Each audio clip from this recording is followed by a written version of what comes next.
All right, everyone, get comfy because we're about to dive deep, and I mean deep, into the world of furniture sales. Ooh, exciting. Yeah, right.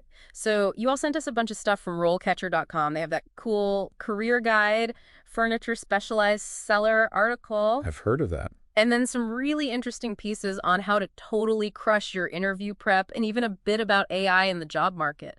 So obviously, this is something you're all curious about, and we're here to break it down. Love it. So when I hear furniture seller, I'm picturing like someone in a dusty showroom trying to pressure me into buying a lamp. You know what I mean? Oh, yeah, totally. But the thing is, it's not really like that. This Rollcatcher guide really highlights how the whole industry has shifted. And it's much more about being an advisor, helping people create a space they love. Okay, so less about making the sale and more about helping someone figure out like the perfect dining table for their weekly family game night. Yes, exactly that. They talk a lot about the importance of understanding your customer's lifestyle, their needs, Mm. even their design dilemmas. Like, are they into minimalist vibes or something more eclectic? So you're telling me you need to be like a design therapist on top of knowing about all the furniture? A little bit. The guide really emphasizes active listening, figuring out what the customer really wants, even if they don't know the words for it. Okay, now that's interesting. So it's about connecting with people, understanding them. That's not something they teach you in a sales training usually. Right. It's a whole other level. And the guide even mentions, I thought this was really cool, how important it is to know about things like eco-friendly materials. Oh yeah, sustainability is huge these It's days. huge.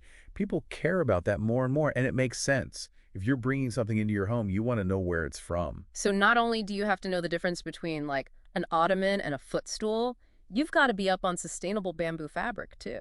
It's true. Customers are definitely more aware of that now, and a furniture specialist who can speak to those concerns, I mean, that's a real plus.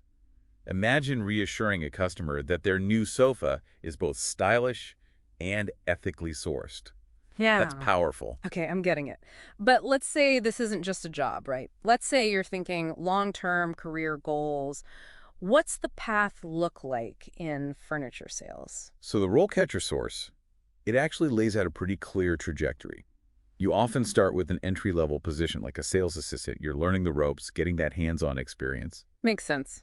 Like any other industry, you got to start somewhere. Yeah. And from there, it's about proving yourself, meeting those sales targets, showing you're a team player. Mm-hmm. Maybe you even discover you've got a knack for leadership. And then you move up to, say, a sales representative role, more responsibility, dealing with clients one-on-one. Exactly. You're leading the charge, building those relationships, becoming the go-to expert for your clients. And it seemed like no 2 days would be the same. You could be dealing with a million different things at once. Totally. It's a fast-paced environment, but that's what makes it exciting. I did see that the Role Catcher Guide mentioned sales representatives often generate leads themselves. So you're not just waiting around, you're out there making it happen. That's the spirit. And as you progress even further, maybe into a store supervisor position or even regional manager, well, then you're really flexing those leadership skills, analyzing market trends, Running the whole show. basically. Wow, from the showroom floor to managing a whole region. Who knew furniture sales could be such a dynamic career path? Right. But we've got to be real for a second. Landing a job in this market, especially something you're really passionate about, it's tough out there. It really is. But that's where technology comes in. And I'm not just talking about those fancy touchscreen cash registers. The roll catcher guy, they keep mentioning this tool, roll catcher, and honestly, it sounds kind of revolutionary. Okay, now you've got my attention. What is it? Some kind of super-powered job board? It's like having a personal career coach, but digital and available 24/7. Hold on, tell me more. What does that even mean? Well, it helps you create a standout resume, targets jobs that actually match your skill set, and get this, it even helps you practice for interviews. Wait, what? Yeah, you can practice answering common interview questions, get feedback on your answers, even your body language. Okay, so it's like having a virtual interview coach analyzing your every move. Exactly. A virtual interview coach. Okay, you've definitely piqued my interest. How does that even work? So one of the coolest things, I think, is how it helps you get past those automated recruiting systems. You know those things, right? Where a computer scans your resume before a human even looks at it. Ugh, yeah, those things give me the chills. It's like, how are you supposed to impress an algorithm? It's tricky. You basically have to learn to speak their language. And that's what I think is so smart about RoleCatcher. The article mentioned that it analyzes job descriptions, like really breaks them down to figure out the exact skills and keywords that those algorithms are looking for. So it's like having a cheat sheet for the job market. Exactly. For example, say a job posting mentions needing experience with sustainable furniture solutions.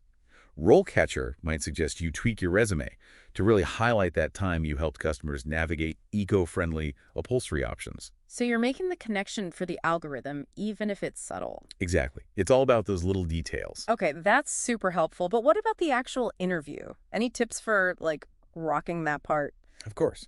The RoleCatcher guide talks about how they have this AI-powered interview prep tool.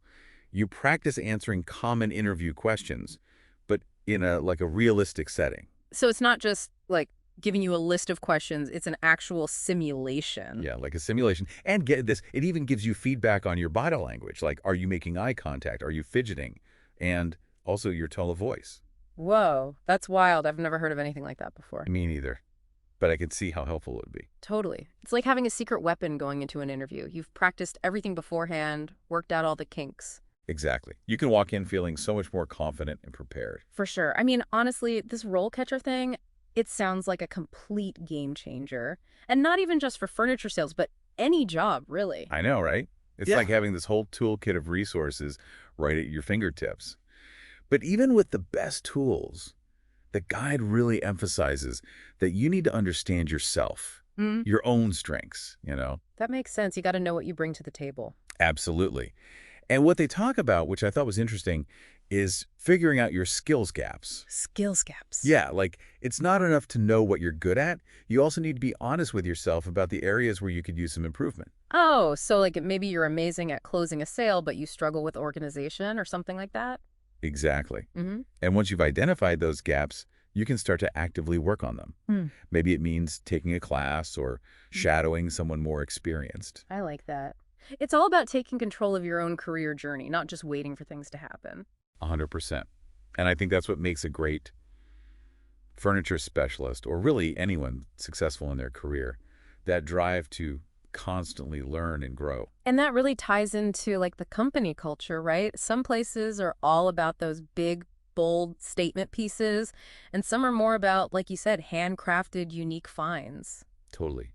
And each store is going to attract a different kind of customer, too. It's true. Some people want to walk into a showroom and know exactly what they're looking for. And then others, they want that like treasure hunt experience. Yeah, and as a furniture specialist, it's your job to guide them through that, no matter what their style is. This has been really eye-opening, actually. I feel like I've learned so much about a career I honestly didn't know that much about before. Yeah, me too. It's way more than just like putting a sofa in a living room. There's so much creativity involved and problem solving. And you need to be a people person, that's for sure. 100%. You're basically building relationships, helping people create a space that they're going to love. It's a big responsibility. Well, for anyone out there thinking about a career in furniture sales, remember what we learned today. Don't be afraid to really go for it, ask questions, and find a place that feels right. Yeah. And keep learning, always. This is an industry that's always changing, so there's always something new to discover. Couldn't have said it better myself. Until next time, everyone, keep diving deep.